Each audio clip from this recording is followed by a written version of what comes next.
जय श्री राम। श्री रामचरितमानस का सुंदर कांड का आज आप लोगों को श्रवण कराऊंगा। सुंदर कांड में कुल 60 दोहा हैं और सुंदर कांड सबसे महत्वपूर्ण कांड है, क्योंकि सुंदर कांड से ही प्रभु श्री राम की महिमा का बखान करते हुए हनुमान जी का विशेषकर इसमें वर्णन किया गया है। हनुमान जी प्रभु श्री राम के भक्त, परम प्रेमी हैं और हनुमान जी की महिमा का बखान संपूर्ण सुंदरकांड में देखने और सुनने को मिलता है। इसीलिए सुंदरकांड का श्रवण और पठन बार बार किया जाता है, क्योंकि हनुमान जी को सभी युगों में रहने की उनको प्रभु श्री राम जी का आदेश था और जो भी प्रभु श्री राम जी का भक्त और प्रेमी होगा, हनुमान जी उन पर जरूर कृपा करते हैं, क्योंकि प्रभु श्री राम जी का हनुमान जी को यह आदेश था कि हमारे श्रद्धापूर्वक प्रेम और भक्ति करने वाले सेवकों की सदा तुम रक्षा करना। तो चलिए, सुंदर कांड में कुल 3 श्लोक शुरुआत में हैं और इस 3 श्लोकों से प्रभु का वंदना करते हैं। उसके बाद श्री रामचरितमानस का सुंदर कांड स्टार्ट होता है। शांतम शाश्वतम प्रमेयम नघम निर्वाण शांति प्रदम ब्रह्मा शंभु फणीन्द्र सेव्यम निशम वेदांत वेदम विभुमम रामाख्यम जगदीश्वरम सुरगुरम माया मनुष्यम हरिम वंदेऽहं करुणाकरम रघुवरम भूपाल चूड़ामणिम। अर्थात इस श्लोक का सार विषय है कि शांत, सनातन और प्रमेय, प्रमाणों से परे, निष्पाप, मोक्ष रूप परम शांति देने वाले ब्रह्मा, शंभु और शेष जी निरंतर सेवित वेदांत के द्वारा जानने योग्य सर्वव्यापक देवताओं में सबसे बड़े, माया से मनुष्य रूप में दिखने वाले, समस्त पापों को हरने वाले, करुणा की खान, रघुकुल में श्रेष्ठ तथा राजाओं के शिरोमणि राम कहलाने वाले जगदीश्वर की मैं वंदना करता हूँ। नान्या स्पृहा रघुपते हृदये अस्मदीये सत्यं वदामि च भवान् खिलान्तरात्मा भक्तिं प्रयच्छ रघुपुंगव निर्भराम मे कामादि दोष रहितं कुरु मानसं च।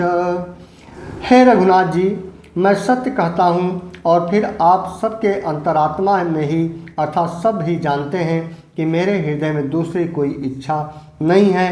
हे रघुकुल श्रेष्ठ, मुझे अपनी निर्भरा अर्थात पूर्ण भक्ति दीजिए और मेरे मन को काम आदि दोषों से दूर कीजिए। प्रभु श्री रामचंद्र की आराधना करने के लिए ये दोनों श्लोक के साथ साथ एक और श्लोक है।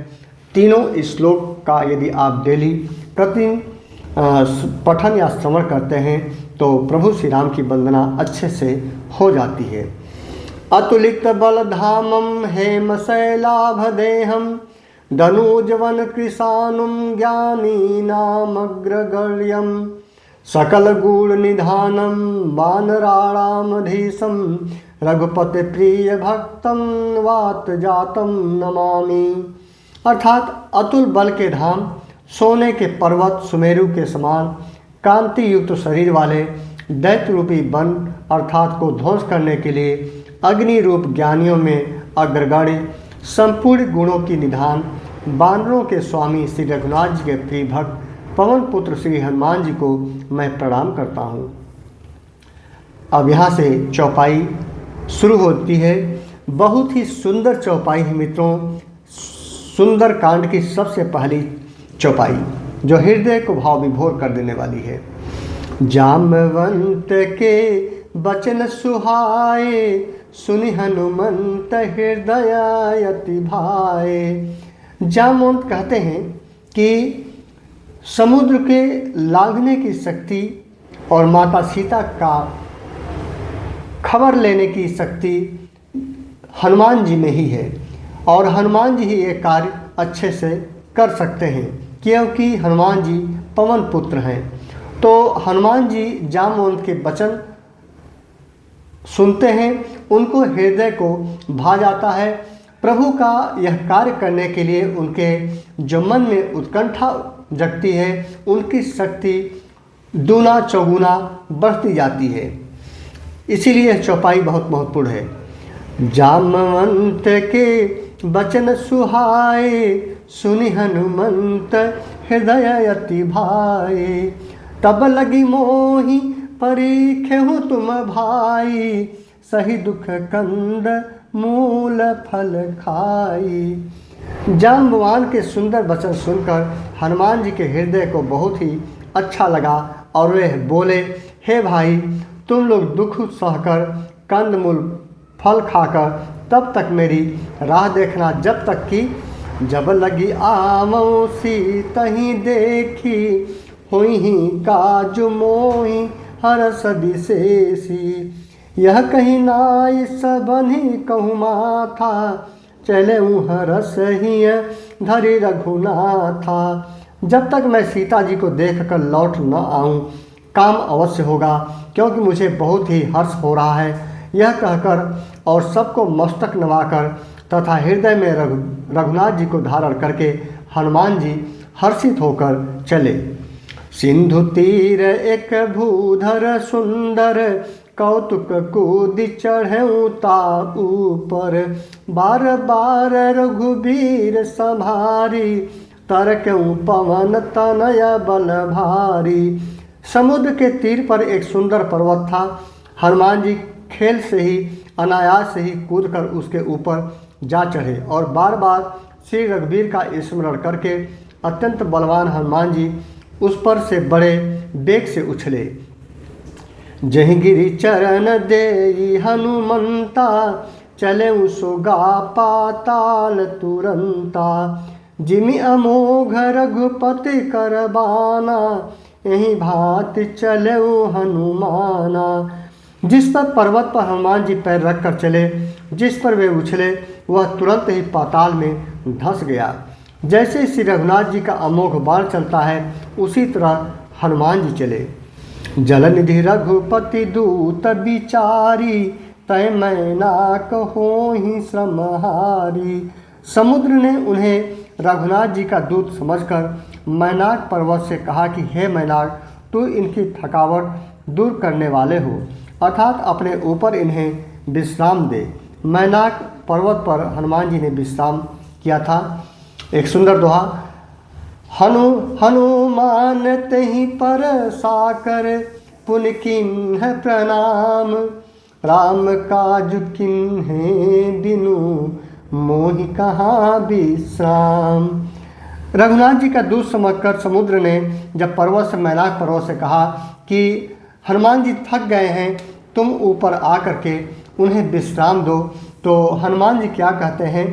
हनुमान जी ने उसे हाथ से छू दिया, फिर प्रणाम करके कहा, हे भाई, श्री रामचंद्र जी का काम किए बिना मुझे विश्राम कहाँ है। यह दोहा बहुत ही सुंदर है मित्रों। बहुत ही इस दोहा का बखान किया जाता है कि जो भी प्रभु श्री राम जी का भक्त है, सेवक है, प्रभु श्री राम जी की सेवा करता है, भक्ति करता है, प्रेम करता है उनसे, उन्हें कभी थकान महसूस नहीं होती। कितना भाव विभोर कर देने वाला यह दोहा है कि हनुमान जी, श्री रामचंद्र जी का काम किए बिना मुझे विश्राम कहाँ है। जात पवन सुत देवन देखा, जाने कहु बल बुद्धि विशेषा। सुरसा नाम अहिन कै माता, पठहिन आई कहीं तहीं बाता। देवताओं ने पवन सुत पुत्र हनुमान जी को जाते हुए देखा। उनकी विशेष बल बुद्धि को जानने के लिए परीक्षा लेने के लिए उन्होंने सुरसा नामक सर्पों की माता को भेज दिया। उसने आकर हनुमान जी से यह बात कही। क्या कहा? आज सुरन मोहि दिन आहारा, सुनत बचन कह पवन कुमारा। राम काजु करि फिरि मैं आऊँ, सीता कही सुधि प्रभु ही सुनाऊँ। हनुमान जी कहते हैं, आज देवताओं ने मुझे भोजन दिया है। वो सुरसा जो राजसिंह ने कहा कि आज देवताओं ने मुझे भोजन दिया है। यह वचन सुनकर पवन कुमार हनुमान जी बोले, श्री राम जी का कार्य करके मैं जब लौट आऊँगा और सीता जी की खबर प्रभु को सुना दूंगा, तब मुझे आप खा लेना, तब तक आप इंतजार करो। तब तब बदन पैठी हूँ आई, सत्य कहूँ मोहि जान दे माई। कवन हूँ जतन दे नहीं जाना, ग्रससि न मोहि कहूँ हनुमाना। हनुमान जी ने सुरसा जो राक्षसिन है, सुरसा जिसे देवताओं ने भेजा था, उनसे जो है कि कहते हैं तब जब मैं आकर तुम्हारे मुंह में घुस जाऊंगा, मतलब जब सीता जी की खोज करके प्रभु को मैं सुना दूंगा, उनकी खबर दे दूंगा, तो मैं स्वयं ही आकर तुम्हारे मुंह में घुस जाऊंगा, तुम मुझे खा लेना। हे माता, मैं सत्य कहता हूँ, अभी मुझे जाने दे। जब किसी भी उपाय से उसने जाने नहीं दिया, तब हनुमान जी ने कहा तो फिर मुझे खा न ले, तब मुझे आओ खा लो। जब जाने नहीं दोगी तो मुझे खा ही लो। तो हनुमान जी ने बुद्धिमानी से यहाँ पर काम लिया। क्या लिया? जो जन भरी तही बदुन पसारा, कपितनु किन्ह दुगुन विस्तारा। सोरह जो जन मुख तही थयं, तुरत पवन सुत 32 भयं। उसने योजन भर 4 कोस में मुंह फैला। सोचिए, हनुमान जी का मुंह था वो 4 कोस में, मतलब 12 किलोमीटर में हनुमान जी का मुंह फैल गया। तब हनुमान जी ने अपने शरीर को उससे दूना बढ़ा लिया और शरीर भी दूना बढ़ा लिया। उसने 16 योजन का मुख किया। जब उसने 16 योजन का मुख कर लिया, जो सुरसा थी, उसने जब ये जो है कि 12 कोस का और 12 किलोमीटर का और 4 कोस का मुख कर लिया हनुमान जी, तो उसने 16 कोस का कर लिया। हनुमान जी बुद्धिमानी का परिचय देते हुए तुरंत ही 32 योजन के हो गए, मतलब छोटे से बन गए। हनुमान जी इतने छोटे बन गए कि उसको दिखाई नहीं देते थे। बड़े बड़े नेत्र, बड़े बड़े मुंह, बड़े बड़े सिर, सुरसा को दिखाई नहीं दिए कि हनुमान जी कहाँ गए। जस जस सुरसा बदुन बढ़ावा, तासु दून कपि रूप देखावा। सत जो जन तहि आनन खिन्हा, अति लघु रूप पवन सतुलिन्हा। जैसे जैसे सुरसा मुख का विस्तार अपने बढ़ाती गई, हनुमान जी उसका दूना रूप दिखलाते थे, उससे बड़ा। उसने 100 योजन अर्थात 400 कोस का मुख किया।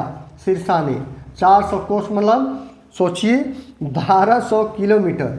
400 कोस मतलब 1200 किलोमीटर, मतलब जो कन्याकुमारी से जो लंका की दूरी है मित्रों, वो पूरा जो है कि उन्होंने उतना बड़ा मुख कर लिया। तब हनुमान जी ने बहुत ही छोटा रूप धारण कर लिया, छोटा सा। बदन पैठी पुनि बाहिरे आवा, मागा विदाता ही सुरुनावा।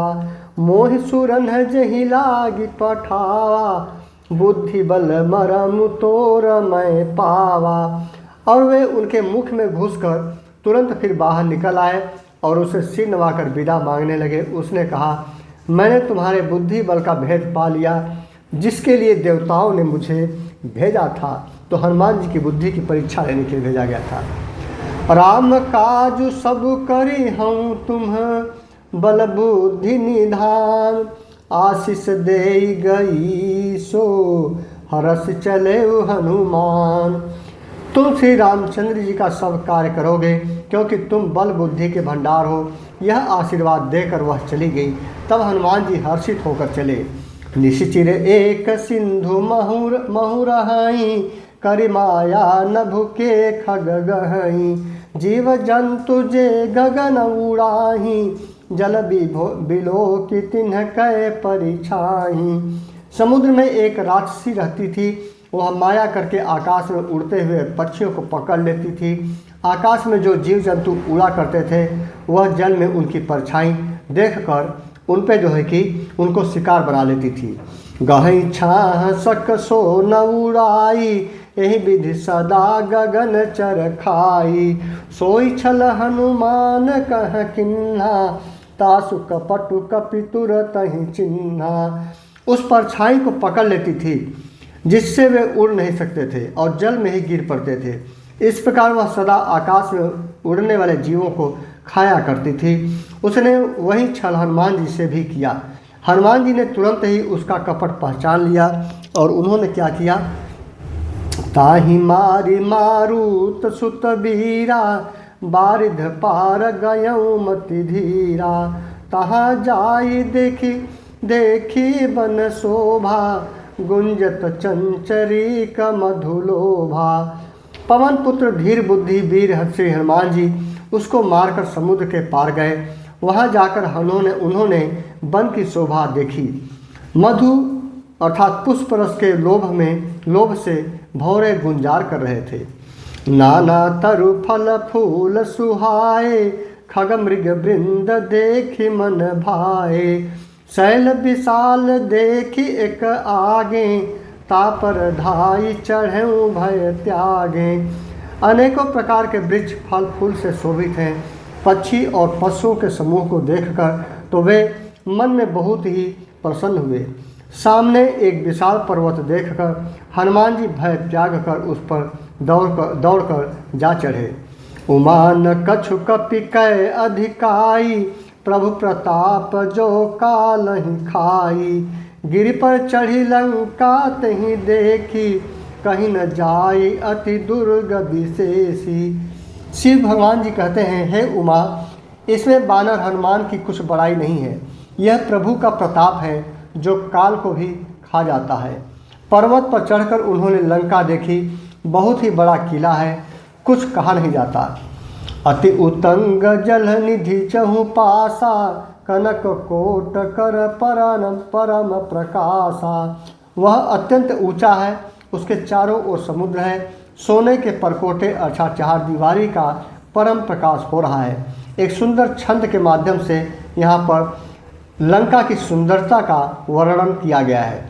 कनक कोट विचित मणिकृत, सुंदरायतना घना, चौहट हट सुबाट दीथि, चारुपुर बहु विधि बना। गजबाजी खच्चर निकर पदचर, रथ बरूथ निको गनय, बहुरूप निशिचर जूथ, अति बल सेन बरनत नहीं बने। अर्थात विचित्र मणियों से लंका कैसी दिख रही है? विचित्र मणियों से जड़ा हुआ सोने का परकोटा है। उसके अंदर बहुत से सुंदर सुंदर घर हैं, चौराहे, बाजार, सुंदर मार्ग और गलियां हैं। सुंदर नगर बहुत प्रकार से सजा हुआ है। हाथी, घोड़े, खच्चरों के समूह तथा पैदल और रथों के समूहों को कौन गिन सकता है। अनेक रूपों के राक्षसों के दल हैं। उनकी अत्यंत बलवती सेना वर्णन करते नहीं बनती। यह हनुमान जी उस पर्वत से देखकर, आजकल तो मित्रों ड्रोन है, ड्रोन के सहारे 3D का पिक्चर देखा जा सकता है, लेकिन उसमें 3D का पिक्चर देखने के लिए ऊंचे ऊंचे पहाड़ों पर या ऊंचे ऊंचे पेड़ों पर चढ़ना पड़ता था, तब कहीं जा कर के 3D पिक्चर दिखाई देती थी। आगे सुंदर छंद, वन बाग उपवन। ये लंका की सुंदरता का इन छंदों के माध्यम से महाकवि तुलसीदास जी ने वर्णन किया है, जो हनुमान जी उसकी बखान कर रहे हैं, उसको देखकर सोच रहे हैं। वन बाग उपवन बाटिका सर, कूप बापी सोहहीं, नर नाग सुर गंधर्व कन्या, रूप मुनि मन मोहही। कहूँ माल देह विशाल शैल, समान यति बल गर जही, नाना अखारन भी रही, बहु विधि एक एकन तर जही। अर्थात लंका देखने में कैसी लगती है? वहाँ के वन, बाग, उपवन, बगीचे, फुलवाड़ी, तालाब, कुएं और बावलियाँ सुशोभित हैं। मनुष्य, नाग, देवताओं और गंधर्वों की कन्याएं अपने सौंदर्य से मुनियों के भी मनों को मोह लेती हैं। कहीं पर्वत के समान विशाल शरीर वाले बड़े ही बलवान मल्ल अर्थात पहलवान गरज रहे हैं। वे अनेकों अखाड़ों में बहुत प्रकार से भिड़ते और एक दूसरे को ललकारते हैं। आगे लंका का सुंदरता का वर्णन, करि जतन भट को टिन्ह बिकट, तन नगर चहु दिशि रक्षहि, कहूँ महिष मानुष धेनु खरयज, खल निशाचर भक्षहि। एहि लागी तुलसीदास इन्हकी कथा कछु एक है कहीं। रघुबीर सर तीरथ शरीरनि त्यागी गति पै सही। अर्थात भयंकर शरीर वाले करोड़ों योद्धा यत्न करके अर्थात बड़ी सावधानी से नगर की चारों दिशाओं में अर्थात सब ओर से रखवाली करते हैं। कहीं दुष्ट राक्षस भैंसों, मनुष्यों, गायों, गधों और बकरों को खा रहे हैं। तुलसीदास जी ने इनकी कथा इसलिए कुछ थोड़ी सी कही है कि ये निश्चय ही श्री रामचंद्र जी के बाण रूपी तीर्थ में शरीरों को त्याग कर परम गति को पावेंगे। पुर रखवारे देखी बहु कपि मन किन्ह विचार। अति लघु रूप धरो निसी नगर करो पैसार। नगर के बहुसंख्यक रखवालों को देखकर हनुमान जी ने मन में विचार किया कि अत्यंत छोटा रूप धरूं और रात के समय नगर में प्रवेश करूं। मशक समान रूप कपि धरी लंकहि चलऊ सुमिरि नरहरि। नाम लंकिनी एक निशिचरी सो कह चले सिमोहि निंदरी। हनुमान जी मच्छर के समान छोटा सा रूप धारण कर, अब देखिए कितना छोटा रूप उन्होंने धारण कर लिया। मच्छर के समान छोटा सा रूप धारण कर नगर नर रूप में वो लीला करने वाले भगवान श्री रामचंद्र जी का स्मरण करके लंका को चले। लंका के द्वार पर लंकिनी नाम की एक राक्षसी रहती थी। वह बोली, मेरा निरादर करके बिना पूछे कहाँ चले जा रहे हो? जाने ही नहीं मरम सठ मोरा, मोर आहार जहाँ लगी चोरा। मुठिका एक महाकपिहानी, रुधिर बमत धरनी ठनमनी। हे मूर्ख, तूने मेरा भेद नहीं जाना। हनुमान जी को कहती है, कौन? निशिचरी, जिसका नाम लंकिनी था, उसने जो है कि हनुमान जी से कहा, हे मूर्ख, तूने मेरा भेद नहीं जाना। जहाँ तक जितने चोर हैं वे सब मेरे आहार हैं। महाकपि हनुमान जी ने उसे एक घूंसा मारा, जिससे वह खून की उल्टी करती हुई पृथ्वी पर लुढ़क पड़ी। पुनिसा भारी उठी सोलंका, जोरी पानी कर विनय सशंका। जब रावण ही ब्रह्म बर दिन्हा, चलत बिरंच कहाँ मोहि चिन्हा।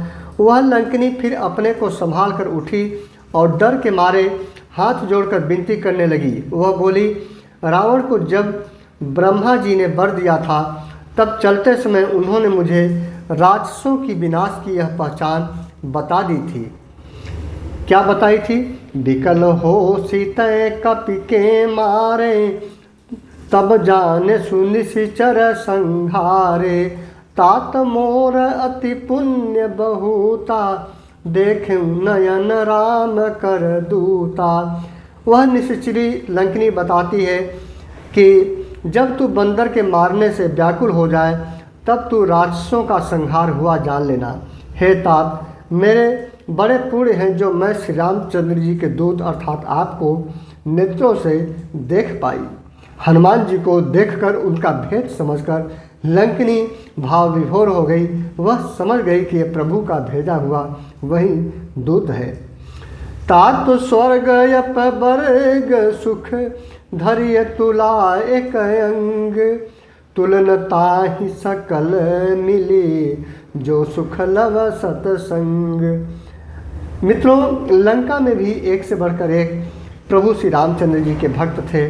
भले ही अपने किसी श्राप के पा करके राक्षस योनि में जन्म लिए थे, लेकिन एक से बढ़कर एक भक्त यहाँ भी आज भी थे।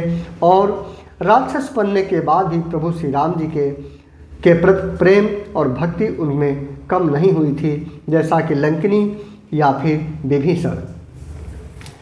हे तात, स्वर्ग और मोक्ष के सब सुखों को तराजू के एक पलड़े में रखा जाए तो भी वे सब मिलकर दूसरे पलड़े पर रखे हुए उस सुख के बराबर नहीं हो सकते। जो लव अर्थात क्षण मात्रा के सत्संग से होता है वह अद्भुत होता है। सत्संग इसीलिए सत्संग से बहुत ही सुख होता है। प्रविश नगर कीजे सब काजा, हृदय राखी कौशलपुर राजा। गरल सुधारि पुकरहि मिताई, गोपद सिंधु अनल शीतलाई। अयोध्यापुरी के राजा श्री रघुनाथ जी को हृदय में रखे हुए नगर में प्रवेश करके सब काम कीजिए। उसके लिए विष अमृत हो जाता है। शत्रु मित्रता करने लगते हैं। समुद्र गाय के खुर के बराबर हो जाता है। अग्नि में शीतलता आ जाती है। वह लंकिनी जो है कि हनुमान जी को कहती है कि प्रभु श्री राम जी का कार्य समझकर उसे विष को भी अमृत समझ करके लंका में प्रवेश करिए। गरुड़ सुमेरु रेणु समताही, राम कृपा करि चितवा जाही। अति लघु रूप धरऊ हनुमाना, पैठा नगर सुमिरे भगवाना। और हे गरुड़ जी, सुमेर पर्वत उसके लिए रज के समान हो जाता है, जिसे श्री रामचंद्र जी ने एक बार कृपा करके देख लिया। तब हनुमान जी ने बहुत ही छोटा रूप धारण किया और भगवान का स्मरण करके नगर में प्रवेश किया। मंदिर मंदिर प्रति करि शोधा, देखे जह तह अगणित जोधा। गयऊ दशानन मंदिर माही, अति विचित्र कही जात सोनाही। उन्होंने एक एक अर्थात प्रत्येक महल की खोज की, जहाँ तहाँ असंख्य योद्धा देखे। फिर वे रावण के महल में गए। वह अत्यंत विचित्र था, जिसका वर्णन नहीं हो सकता। शयन किए देखा कपिते ही, मंदिर महु न दीखी देही। भवन एक पुनि दीख सुहावा, हरि मंदिर तह भिन्न बनावा। हनुमान जी ने उस रावण को शयन किए देखा, परंतु महल में जानकी जी नहीं दिखाई दी। फिर एक सुंदर महल दिखाई दिया। वहाँ उसमें भगवान का एक अलग मंदिर बना हुआ था। रामायुध अंकित गृह, शोभा बरन न जाई। नव तुलसी का वृंद तह, देखी हरस कपिराई। वह महल श्री राम जी के आयुध धनुष बाण के चिन्हों से अंकित था। उसकी शोभा वर्णन नहीं की जा सकती। वहाँ नवीन नवीन तुलसी के वृक्ष समूहों को देखकर कपिराज श्री हनुमान जी हर्षित हुए। लंका निशिचर निकर निवासा, यहाँ कहाँ सज्जन कर बासा। मन महु तरक करे कपिलागा, तही समय विभीषण जागा। सीताराम सीताराम। रावण के लंका में कहीं मंदिर नहीं था।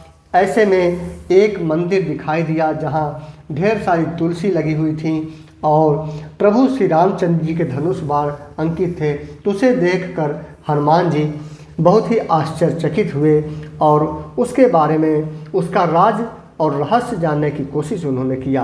अर्थात लंका तो राक्षसों से के समूह का निवास स्थान है। यहाँ सज्जन साधु पुरुष का निवास कहाँ। हनुमान जी मन में इस प्रकार तर्क करने लगे। उसी समय विभीषण जी जागे। राम राम तेहि सुमिरन किन्हा, हृदय हरस कपि सज्जन चिन्हा। एहि सन हठ करी हूँ पहचानी, साधु ते होई न कारज हानि। उन्होंने विभीषण ने राम नाम का स्मरण उच्चारण किया। हनुमान जी ने उन्हें सज्जन जाना और हृदय में हर्षित हुए, आनंदित हुए। हनुमान जी ने विचार किया कि इनसे हट करके अर्थात अपनी ओर से ही परिचय करूँगा, क्योंकि साधु से कार्य की हानि नहीं होती, प्रत्युत्तर में लाभ ही होता है।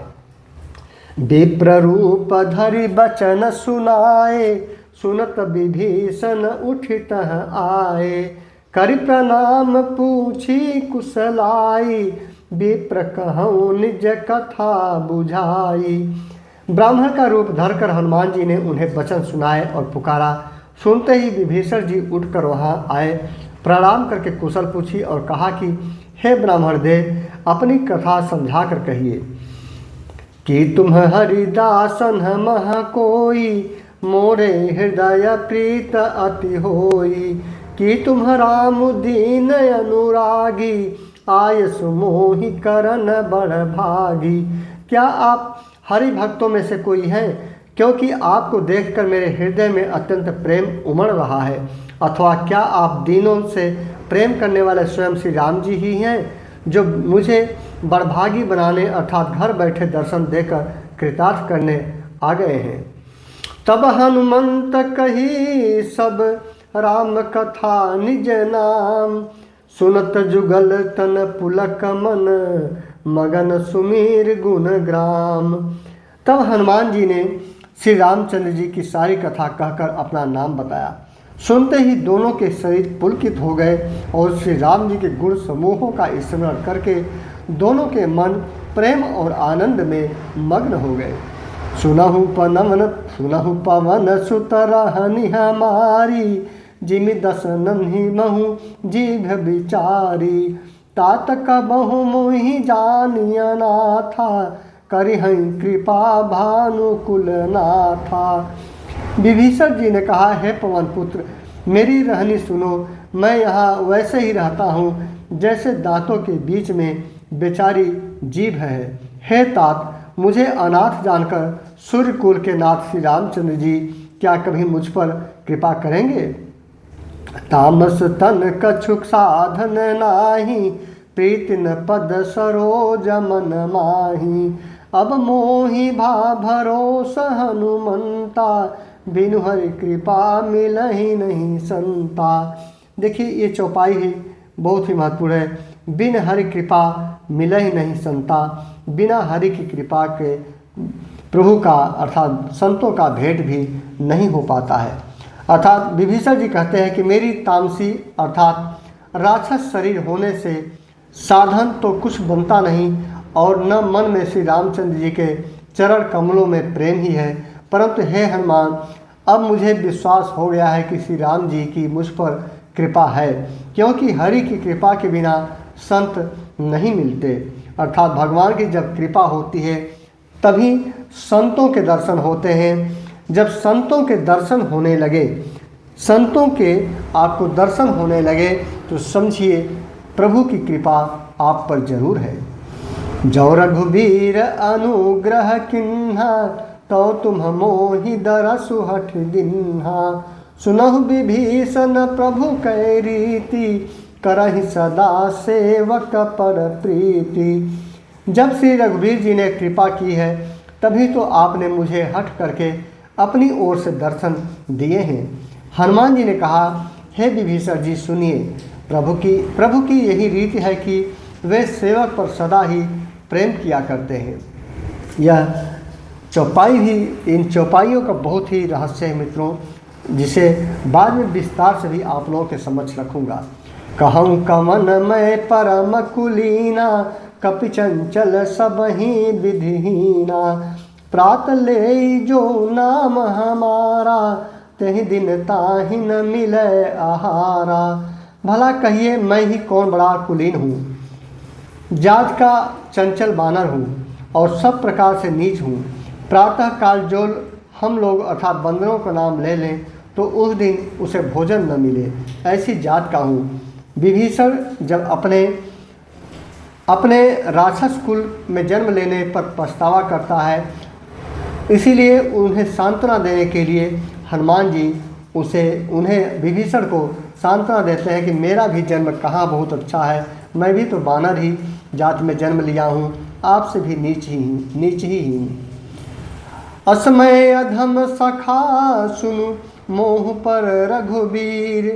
किन्ह कृपा सुमिरि गुर, भरे बिलोचन नीर। हे सखा, हनुमान जी कहते हैं विभीषण से कि हे सखा सुनिए, मैं ऐसा अधम हूँ अर्थात नीच हूँ, पर श्री रामचंद्र जी ने तो मुझ पर भी कृपा की है। भगवान के गुणों का स्मरण करके हनुमान जी के दोनों नेत्रों में अर्थात प्रेम आंसुओं का जल भर आया। जानतहु अस स्वामी बिसारी, हिरहित काहे न होहि दुखारी।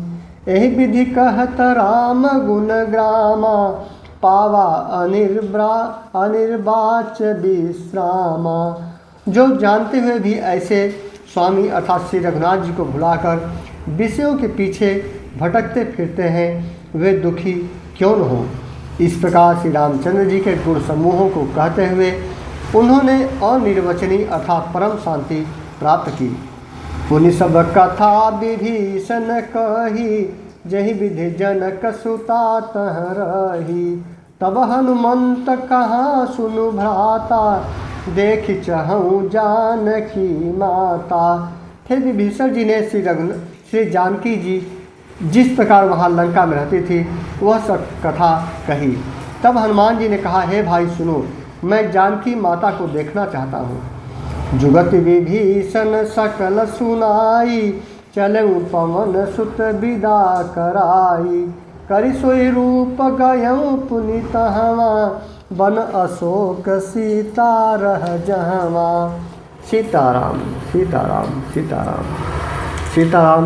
हनुमान जी सीता जी का पता पा चुके हैं और वहाँ अशोक वन वाटिका में जाते हैं।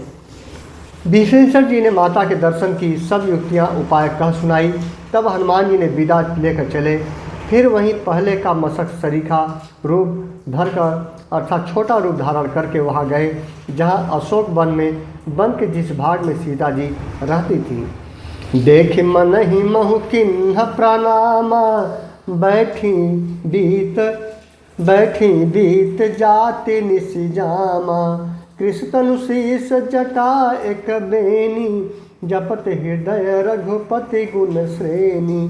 सीता जी को देखकर हनुमान जी ने उन्हें मन ही मन प्रणाम किया। उन्हें बैठे ही बैठे रात्रि के चारों पहर बीत जाते हैं। शरीर दुबला हो गया है, शरीर पर जटाओं की एक बेड़ी लट है।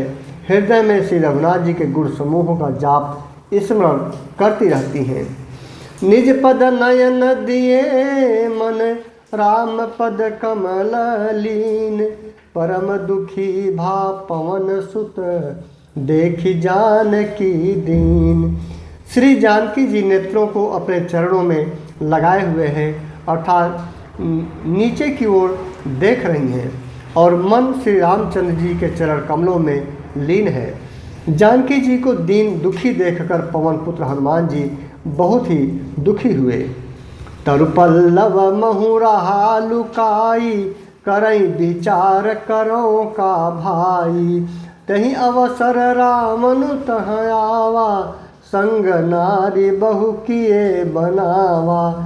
हनुमान जी वृक्ष के पत्तों में छिप रहे और विचार करने लगे कि हे भाई क्या करूं, इनका दुख कैसे दूर करूं।